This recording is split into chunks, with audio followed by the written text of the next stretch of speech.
امامت نہیں مل سکتی تو پھر بڑا ظلم جس کے پاس ہوگا اس کو کیسے مل سکتی؟ تو ذرا بڑا ظلم تو بتا اللہ جواب دے گا میں تمہیں بتاتا ہوں بڑا ظلم کیا ہے۔ ان الشرک لظلم عظیم، شرک قرآن میں اللہ کہہ رہا ہے شرک سب سے بڑا ظلم ہے۔ میں سمیٹ رہا ہوں آپ تھک گئے ہیں۔ اللہ کہتا ہے ان الشرک لظلم عظیم، شرک سب سے بڑا ظلم ہے۔ جب ادنا ظلم والا امام نہیں بن سکتا، جہاں 40 سال کا تھوک کے حساب سے ظلم شرک کی صورت میں پڑا،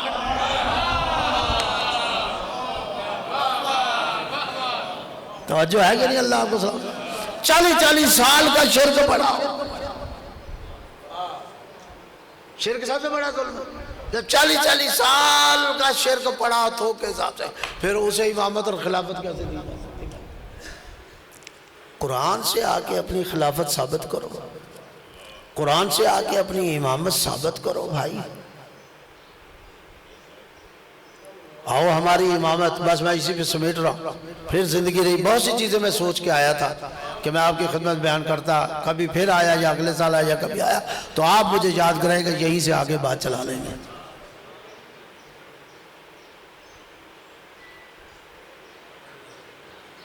جہاں 40 سال کا شرک ہو، آپ مانتے ہیں تشیع نہیں مانتے، تشیع ذریت ابراہیم میں تشیع ظالم نہ ہو اور منصوب من اللہ منصوص من اللہ ہو، تب امام مانیں گی، تب خلیفہ مانیں گی۔ لیکن اسی لیے تشیع کے علاوہ، مکتب تشیع کے علاوہ باقی امامت کے مخالف ہو گئے، کیونکہ نہ وہ ذریت ابراہیم میں دکھا سکتے تھے، نہ ظلم سے پاک دکھا سکتے تھے۔ 40 سال کا شرک تھا تو انہوں نے کہا مدعا ہی ختم کرو کہ امامت کا انکار کر دو۔ کہا نہیں، امام ماں کے ساتھ اٹھیں گے، امامت ہے ہی نہیں۔ یوم ندعو کل اناس بامامہم، اس روز ماں کے ساتھ اٹھایا جائے گا۔ تو میں نے تو پہلے کہہ دیا چلو ماں تک کہاں جب بھاگو گے، ماں نے بھی تو کسی کے ساتھ اٹھنا ہے۔ توجہ ہے یا نہیں؟ اسی لیے امامت کے مخالف ہو گئے کہ اپنے گھر میں جب امامت دکھائی نہ دی ان اصولوں کے مطابق تو اس الہی امامت، قرآن والی امامت کے مخالف ہو گئے۔ کل غدیر میں 1,24,000 نے بیعت کی تھی علی کے ہاتھ میں، اور آج اسی علی سے بیعت مانگنے لگ گئے۔ بس میں نے ختم کر دی بات، 2-4 منٹ مسائل، اسی کا تو نام انقلاب ہے۔ تشیع اسی بات پہ روتی ہے۔ کل تم نے رسول کے کہنے پہ غدیر پہ بیعت کی تھی، علی کے ہاتھ میں بیعت کی تھی یا نہیں کی تھی؟ حضرت عمر نے یہ جملہ آج بھی تاریخ کا حصہ ہے، جب اس خیمے میں داخل ہوئے علی کے ہاتھ میں بیعت کرنے کے لیے یہ جملے گئے، بخن بخن لک یا علی انت مولائی و مولا کل مومن، علی تجھے مبارک ہو، تجھے مبارک ہو کہ تو میرا بھی مولا ہے اور ہر مومن کا مولا ہے۔ کل اس ہاتھ میں بیعت کر رہے تھے، آج اس سے بیعت مانگ رہے ہیں۔ علی سے بھی بیعت مانگی، پھر علی کے بیٹے حسن سے بھی بیعت مانگی، پھر اس کے دوسرے بیٹے حسین سے بھی بیعت مانگی، اور جب علی نے بیعت نہ کی، جب حسن نے بیعت نہ کی، جب حسین نے بیعت نہ کی تو زندہ نہ رہنے دیا کیا؟ یہ ابھی ماہ رمضان تازہ آپ نے گزارا ہے، 19 ماہ رمضان، پھر 21 ماہ رمضان، شہادت امیر المومنین۔ کیا کیا علی کے ساتھ؟ جس کے ہاتھ میں بیعت کر رہے تھے اس کے سر پہ ایسی تلوار ماری، یہ علی کے سر کے 2 حصے نہیں تھے، یہ اسلام کے 2 ٹکڑے کیا۔ اجرکم الی اللہ، یہ اسلام کے 2 ٹکڑے کر دیے۔ اور جب یہ تلوار لگی ہے نا، بس چند منٹ، جب یہ تلوار لگی ہے زمین اور آسمان کے درمیان تاریکی چھا گئی، اور جبرائیل نے آ کے آواز دی قد قتل الامیر المومنین، علی ابن ابی طالب قتل کر دیے گئے۔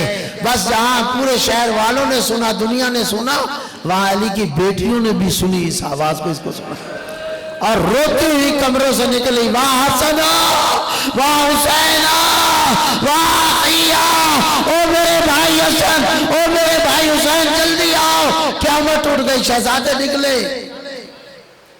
بھائیو دیکھو جی آواز کیسی آ رہی، شہزادے مسجد کی طرف دوڑے، جب مسجد میں داخل ہوئے کیا دیکھ رہے ہیں؟ ان کا بابا کوفہ کی مسجد کی ریت اٹھا کے اپنے سر پہ ڈال رہا ہے، اور شہزادے رونے لگ گئے، ہمیں بابا کس نے یتیم کر دیا، کس نے ہمارا سایہ چھین لیا، کس نے ہمارا سہارا چھین لیا۔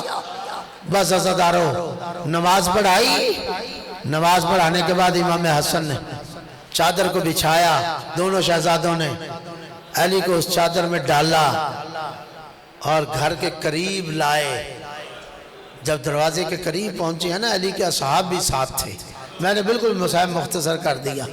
جب دروازے کے قریب پہنچے ہیں نا، نحیف آواز میں میرے مولا نے کہا حسن بیٹا، حسن بیٹا۔ میرے مولا نے سنا، کہا جی بابا، کہا مجھے یہاں رکھو۔ سنیں گے جملہ؟ کہا بیٹا مجھے یہاں رکھو، رکھ دیا۔ جی بابا کیا بات ہے؟ بیٹا ذرا انہیں کہو واپس چلے جائے، اجرکم اللہ، اللہ آپ کی عبادت کو۔ بیٹا انہیں کہو، ساتھیوں کو کہو، میرے صحابیوں کو کہو، شاگردوں کو کہو واپس چلے جائیں۔ بابا جی کیسے میں انہیں کہوں، اور یہ کیسے جائیں آپ کو چھوڑ کے؟ ہاں بیٹا جو کچھ بھی میں بھی جانتا ہوں، لیکن انہیں کہو چلے جائیں۔ جب بیٹے نے اصرار کیا نا 2-3 دفعہ، تو میرے مولا نے آنکھیں کھول کے کہا حسن بیٹا تو جانتا نہیں میرے گھر میں جوان بیٹیاں ہیں، اجرکم اللہ، میرے گھر میں جوان بیٹیاں ہیں۔ حسن بیٹا مجھ علی کی غیرت گوارا نہیں کرتی، جب مجھے زخمی حالت میں لے کے جاؤ گے میری بیٹیوں کی نگاہ پڑے گی، وہ چیخ و پکار شروع کر دیں گی، اور میں علی برداشت نہیں کرتا کہ میرے بیٹیوں کی آواز۔ اجرکم اللہ، بس یہی ختم کر رہا ہوں۔ میں کہوں گا مولا آج تو آپ برداشت نہیں کر رہے نا، اپنی بیٹیوں کی آواز، فقط آواز ہے نا، فقط آواز ہے نا، اور تو کچھ نہیں ہے، رونے کی آواز اور تو کچھ نہیں۔ بس اس علی کا کیا ہوگا، وہ علی نے کیسے زندگی گزاری ہوگی جو پھوپھیوں کے ساتھ شام و کوفہ کے بازار اور دربار میں یہی تیری بیٹیاں ننگے سر اور خطبے دے رہی ہوں گی اور کہہ رہی ہوں گی اے میرے نانا کی امت، ہم تمہارے رسول کی نواسی۔ اِنَّا لِلَّهِ وَإِنَّا إِلَيْهِ رَاجِعُونَ۔